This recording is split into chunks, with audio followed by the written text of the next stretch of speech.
ठीक है, मैं सीधे चलता हूं शोएब जमाई के पास। शोएब जमाई जी, लव जिहाद शब्द से आपको भी ऑब्जेक्शन था।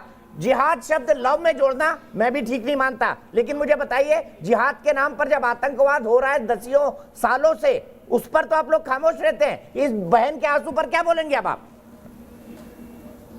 या आप भी मौलाना अली कादरी की तरह इससे ही सवाल पूछेंगे, टीटू रिजवी से नहीं?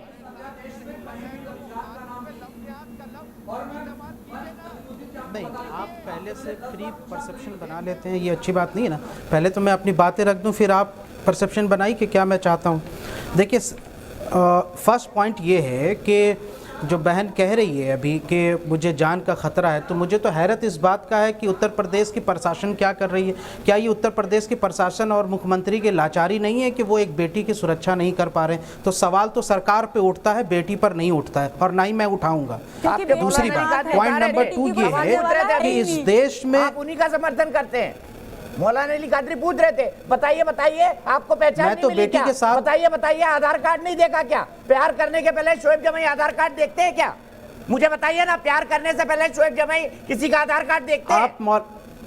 दिल देने से पहले आप आधार कार्ड देखते हैं या पासपोर्ट देखते हैं? आप मौलाना कादरी से सवाल पूछ रहे हैं या शोएब जमाई? शोएब जमाई से पूछ रहा हूँ। दीपक जी, अरे भाई, आप जब शोएब जमाई से सवाल पूछ रहे हैं तो शोएब जमाई मौलाना नहीं है। पहली बात, जन अधिकार पार्टी का राष्ट्रीय प्रवक्ता हूँ, सामाजिक और राजनीतिक आदमी हूँ, तो वो आप वैसे ही सवाल पूछिए, मैं डेटा की बुनियाद पर जवाब दूंगा। दाढ़ी रख के और मुझे कटवा के वही बनते हैं आप। 90% लोग मेरे दर्शक मुझे टेक्स्ट करते हैं कि मौलाना शोएब जमाई को मत बुलाया करिए आप। देखिए, ये बोलते हैं, मैं हकीकत बता रहा हूँ आपको। साथ मंदिर से लेके तिलक लगाता था, मैं इसकी फोटो दिखा सकती हूँ। ये परसेप्शन चेंज कीजिए ना, ये परसेप्शन चेंज फोटो मैं दिखाती हूँ। ठीक है, दिखाइए, आप दिखाइए। शोएब जमाई बोलते रहिए, यशिका के कैमरे को जूम इन करिए, तिलक लगाई हुई फोटो दिखाइए। बोलिए शोएब जमाई। रुकिए,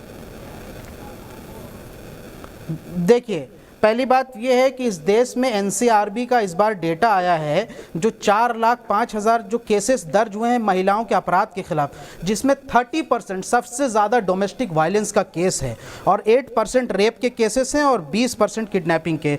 तो मैं ये समझता हूँ कि ये एक डोमेस्टिक वायलेंस का केस है। हालांकि रसिका को पता था कि वो लड़का मुसलमान है, उसके आधार कार्ड से उसको पता चल गया था जब रजिस्ट्रेशन। ये डोमेस्टिक वायलेंस का केस है, इसको अपराध की तरह लेना चाहिए। डोमेस्टिक वायलेंस में उनको बंद कीजिए। आधार कार्ड देखने वाले, प्यार में आधार कार्ड देखने वाले देख लीजिए, तिलक लगी हुई फोटो देखेंगे। शोएब जमाई, आपने प्यार किया था, आधार कार्ड देखा था या स्कूल लिविंग सर्टिफिकेट मांगा था? जरा ये भी बता दीजिए, क्या मांगा था ये बता दीजिए आप जरा। नहीं, ये बस शर्म नहीं आती आप तो लोगों को। शहनवाज हुसैन साहब और मुख्तार अब्बास नकवी से पूछिए ना।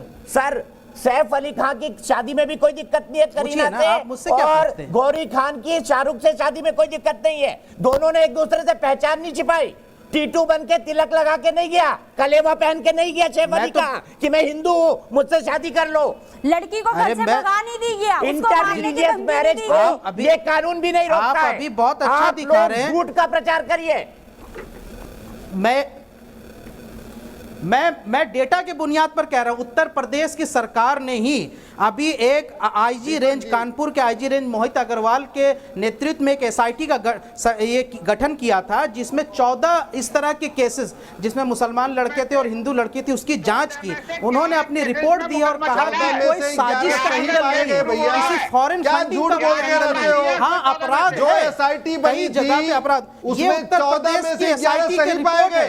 इस एसआईटी की रिपोर्ट के बारे में क्या बोलते हुए 14 में से 11 सही पाई गई। शोएब जमाई, आप और जहां तक बहन की बात है, राष्ट्रीय प्रवक्ता है, उनसे दुनिया में हर आदमी झूठा है, वो रिपोर्ट भी झूठी है, सिर्फ शोएब जमाई सच्चे हैं जो दाढ़ी रखते हैं और मुझे कटवा के रखते हैं।